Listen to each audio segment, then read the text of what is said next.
रात के 2 बज रहे थे। फ़ोन की रिंग बजती है। 26 साल का आनंद नींद से जाग बड़ा खुश होकर फ़ोन को रिसीव करता है। खुश इसलिए होता है क्योंकि उसकी नई नई गर्लफ्रेंड बिना टाइम देखे कभी भी उसको फ़ोन कर देती है। फ़ोन के दूसरी तरफ से आवाज़ आती है, जन्मदिन मुबारक हो बेटा। आज मेरा बेटा पूरे 26 साल का हो गया है। मैं बहुत खुश हूँ। माँ की आवाज़ सुनते ही आनंद के चेहरे के एक्सप्रेशन बदल जाते हैं।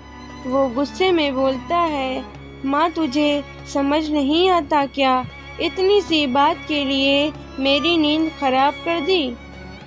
यह बात तो तू मुझे सुबह भी बोल सकती थी। इतना कहकर वह फ़ोन काट देता है। थोड़ी देर बाद फिर से फ़ोन की रिंग बजती है। आनंद फिर से फ़ोन उठाता है और इस बार फ़ोन पर पापा होते हैं।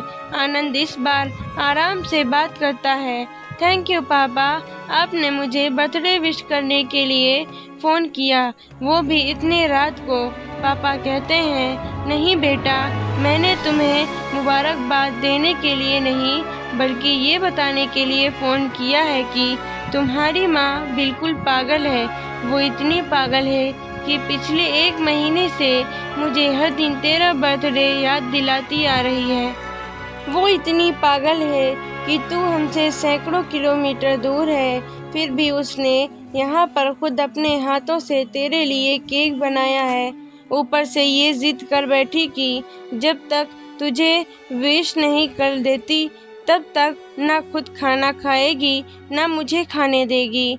आनंद सब ध्यान से सुन रहा था और उसे ये महसूस भी हुआ कि उसने अपनी माँ को फॉर ग्रांटेड ले लिया था। वो बोला, नहीं पापा, माँ बिल्कुल पागल नहीं है। पापा कहते हैं, नहीं बेटा, तू अपनी माँ का पागलपन को नहीं जानता। मैं जानता हूँ। वह तो 26 साल पहले ही पागल हो गई थी जब डॉक्टर ने उसे कहा था या तो हम बच्चे को बचा सकते हैं या आपको। उसने बिना 1 सेकंड भी सोचे बच्चे को बचाने का फैसला ले लिया और मुझे भी कसम देकर उस फॉर्म पर साइन करने के लिए मना लिया था जिस पर लिखा था उसकी ज़िंदगी इस ऑपरेशन से खतरे में, और अगर उसे कुछ होता है तो उसके ज़िम्मेदार डॉक्टर नहीं होंगे। अब तू ही बता, बिना तुझे देखे जो औरत तेरे लिए मरने को तैयार हो उसे हम पागल नहीं कहेंगे तो क्या कहेंगे? इतना कहकर पापा ने भी फ़ोन रख दिया। आनंद ने भी अब यह महसूस किया था कि वह जो कर रहा था वो भूल नहीं, गुनाह था। हाँ, एक बार किसी इंसान को दुख तो कोई बात नहीं, लेकिन भगवान को दुख देना गुनाह ही होता है और माँ भगवान से कम नहीं होती। पश्चाताप के आंसू उसकी आंखों से बह निकले। सवेरा होते ही आनंद अपने घर की ओर रवाना हो गया, अपने माँ बाप से माफ़ी मांगने के लिए। घर पहुँचते ही उसने पहले माँ से माफ़ी मांगी, जिसने उसे गले से लगा लिया। फिर वह अपने पापा से माफ़ी मांगने लगा। पापा ने कहा, कोई बात नहीं बेटा, जा तू वापस चला जा।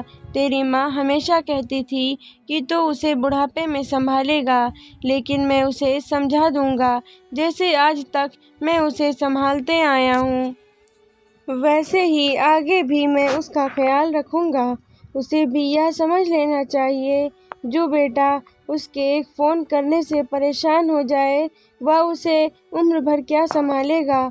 बाप की ऐसी कड़वी बातें सुन आनंद की आंखें बहने लगीं। वह सर झुकाए अपने बाप के सामने चुपचाप खड़ा रहा। अपने बेटे को परेशान देख माँ आगे आती है और पापा को कहती है, जाने दीजिए, माफ़ कर दीजिए, हमारा ही बेटा है।